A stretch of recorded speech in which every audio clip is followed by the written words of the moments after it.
y'all. You're now tuned in to the original podcast of A Stronger Foundation. Welcome. Some call me Doctor, others call me Master T. You can call me anytime. I'm Sweet Tea, the academic architect, PDO.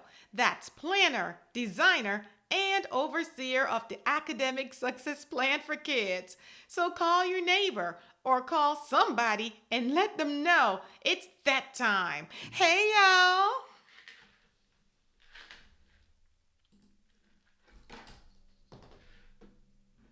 Hey, guys. You know, I was sitting around and thinking about how sometimes kids turn off academically when they feel like they won't have what it takes to achieve academic success, or that they don't have what it takes to achieve academic success. It's so true. Sometimes kids shut down and put up mental walls towards learning. You know why? Because they don't realize that it takes more than just being book smart to excel academically. Sometimes I wish that I could just get the message to every child that even if they are not book smart, that does not disqualify them from winning academically. So until I can reach every child, I'm hoping that you'll lend me your ears as I use the story of the tortoise and the hare to point out some key factors which relates to the process of a child achieving academic success. Do you know what the essential key component in the race between the tortoise and the hare was? It was character. The hare had speed, confidence, and an unbeatable record, but it was lacking in some crucial areas, which caused it to miss out on a victory that I believe was destined for it. And so, although it's true that the hare had a strong reputation of being the fastest and the best, its work ethics was atrocious. It was sloppy in its ways, it was self distractible, and it was highly unfocused. The tortoise, on the other hand, had self discipline, perseverance, determination, and longevity. However, the tortoise was plagued with several odds. It was slow, and on top of that, it traveled with its home on its back. I mean, what are the chances of a mobile home beating a Porsche sports car in a race? It would almost be like a race between myself and Usain Bolt. Even though, if I'm feeling it, I'd probably let him win. Just kidding. But all joking aside, what kept the tortoise going? Ever think about that? What gave him the motivation to get into the race or to accept the challenge in the first place? It's a little thing that I call efficacy. A little thing that makes a big difference. When most people analyze this childhood tale, they overlook some very important key factors leading to the discrete, life changing central message. See, whereas the hare got into the race to compete against the tortoise, I believe, entered that race to compete with himself. Wait, what? Himself? Remember in an earlier episode when we talked about the significance of a child developing efficacy, which is the belief that they will succeed at the things they try? Efficacy is a key attribute that determines whether a child will even attempt a task. So, like we previously discussed, a child who feels that they have no chance of winning will most likely choose to not enter the race at all because they would rather fail from not trying than to have tried and failed. Kids don't deal with failure very well. And the famous PR scale has provided the perfect solution. But you know better than to get me started on the PR scale. So let's just go back to the tortoise. The tortoise wasn't necessarily oblivious to the hare's reputation, you know. In fact, I can just imagine that the hare made sure that its fame spread far and wide across the nation. But the tortoise had efficacy and believed that it would succeed, and therefore it entered the race. Now, this may shock you because you may not have thought of it in this way, but as far as the race between the tortoise and the hare, the tortoise absolutely won. But not just in the way we've been taught to believe. What did the real success look like for the tortoise? Okay, well, everyone knows that the tortoise's victory was only as a result of the hare falling asleep. So, in essence, the tortoise really didn't win, at least not in that sense. We all know that in terms of speed, the tortoise could never have won. So, that is not the victory that I focus on. I want to show you how the tortoise won in another way by beating its own record. I mean, why else would a tortoise compete with a hare except for some intrinsic personal gain? What else could propel a tortoise to accept such a challenge except for some deeply rooted strength and confidence that the hare could never comprehend? No worries, it's all rhetorical. So, how this all relate to kids is that it's important for kids to understand who their competitions are as far as education is concerned.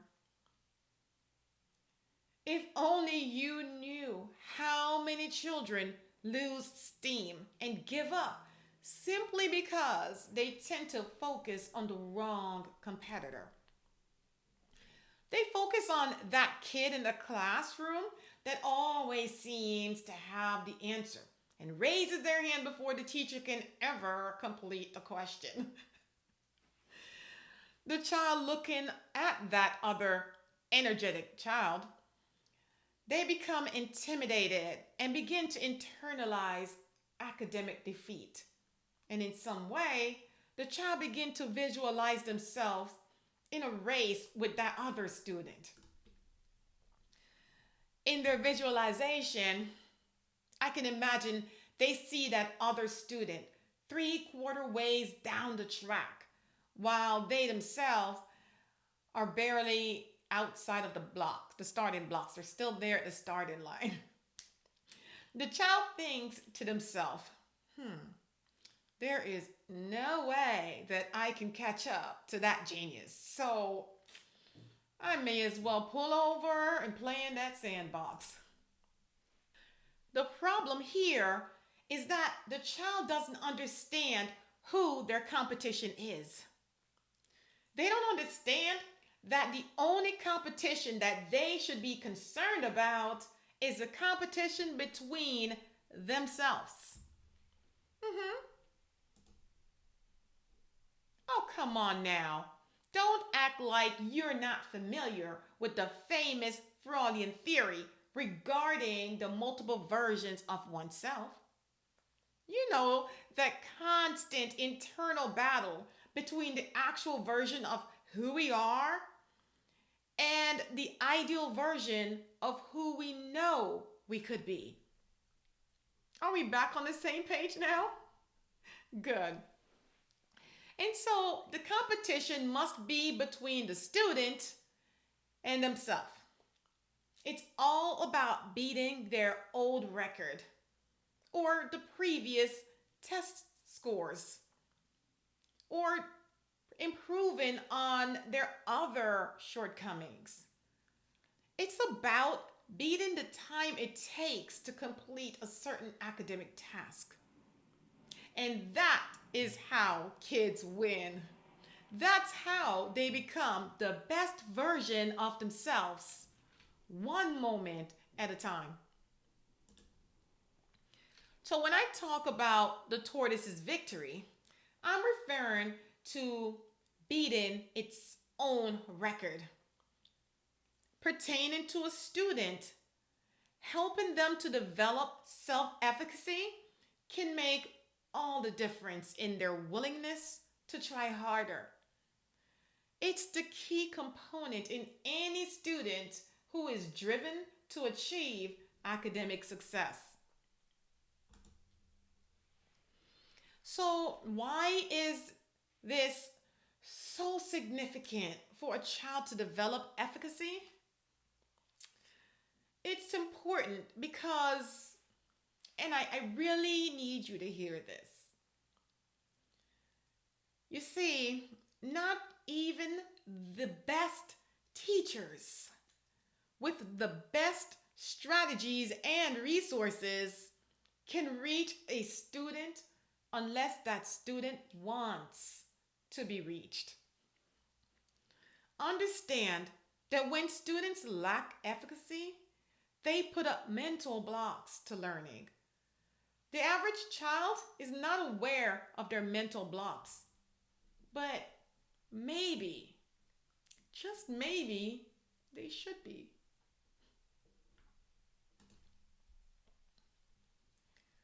Now, revisiting the story, the key components that delivered victory to the tortoise resulted from its willingness to try, its endurance, and its resistance to distractions throughout the journey to the finish line. The tortoise was not turned away by the rigor of the journey. Rather, it relied on such characteristics as persistence, determination, and confidence.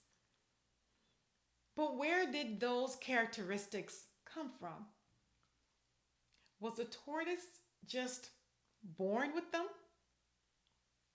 So that it's like you either have it or you don't? Nah, I don't think so. Any child can learn to develop successful characteristics that they can manipulate to their academic advantage. But they must be taught how to do that. Remember, even though a child, especially nowadays, even though a child may seem to know who they are and appear to be confident about who they hope to become, they do not know how to achieve that goal. Parents, here's the secret. You want to get your child to a place where they are internally driven. And so that when that other student who apparently knows everything is within your child's view, your child can hone in and remain focused on their personal goal. Because it's all about breaking down their personal barriers while striving to become the best that they can be, one moment at a time. Now, regarding the story, I want you to think about the fact that although the hare was faster, it still managed to lose the race. Think about the factors that led to its defeat. And acknowledge that speed and ability was not its downfall. Clearly, it had the obvious advantage for winning the race, but somehow lost. Now, this reminds me of a personal experience I had that taught me a valuable life lesson, and I want to share it. See, each year at my school, they would hold a turkey trot race in which the students would compete against each other to win a turkey to celebrate Thanksgiving with their families. So at the end of the activities, then the teachers would be invited to run as well, just for the kids' amusement, of course. Now, the kids love to watch their teachers compete with each other. And to be honest with you, I was always obliged because I happened to be the teacher to beat. This particular year, there was a new PE teacher, and it was her job to arrange the track using cones on the field. So she laid them out. But there was never a question about who would win since I had held the record for many years. Maybe who would get second or third place, but certainly not who would be the winner. So there we were at the starting line. The whistle was blown, and as usual, I took off like a bullet and maintained the lead until I saw a group of cheering onlookers lining the path directly ahead of me. I assumed this was the finish line, slowed down, and stopped running, to avoid running into the crowd. But surprisingly, the PE teacher and the other participants, they kept running around another bend I hadn't noticed. I wondered to myself, like, why are they still running? Don't they realize the race is over and that I have won? Perhaps they were taking a victory lap on my behalf. I don't know. More power to them. Seconds later, however, I noticed the crowd running toward the PE teacher and someone holding her hand up in victory. What in the world? I thought. I was shocked to discover that the race was not finished and that I had stopped prematurely. I had lost the race, in spite of the fact that I was the fastest. At that moment, it didn't matter that I was the fastest. Someone else had won and had stolen my victory. I was so embarrassed. And I just wanted to explain to everyone why I had lost and just to justify the fact that I only stopped because I thought the race was over. But then again, I also didn't want to come across as a sore loser with poor sportsmanship. So instead, I swallowed hard. And I'll tell you something, my pride was truly hurt as I heard people talking about the race day after day, week after week, causing me to replay that painful moment in my head. After I came to terms with my punctured pride, it was the life lesson that took center stage in my life ever since that day and even at this moment. From that experience, I learned that a person can be so talented and gifted with great abilities, but unless you know where the finish line is, you will certainly miss out on the gold. You'll lose your way. You'll miss the mark and fall just short of that honor that was meant for you. And so, a lot of times, kids who have the brains still end up falling short of the greatness that was meant for them. They had the brains, but lacked the efficacy required to balance and align their propelling efforts. On the other extreme, a lot of kids that have the efficacy, they lack the brain power and ultimately convince themselves that they just aren't smart enough. And so they put up mental walls and they just stop trying. But there is a very simple solution in both cases. All that is required is balance. The student with the brain can achieve success by developing efficacy. The student with the efficacy simply needs to develop the brain power. And see, once they build up their weak areas, they will become an academic giant, achieving success and enhancing their chance of becoming their ideal self. However, neglecting to establish this balance will become the hindering factor, presenting a deep valley between the academic peaks of their success. Listen, I want to thank you for spending this time with me. Thank you for listening.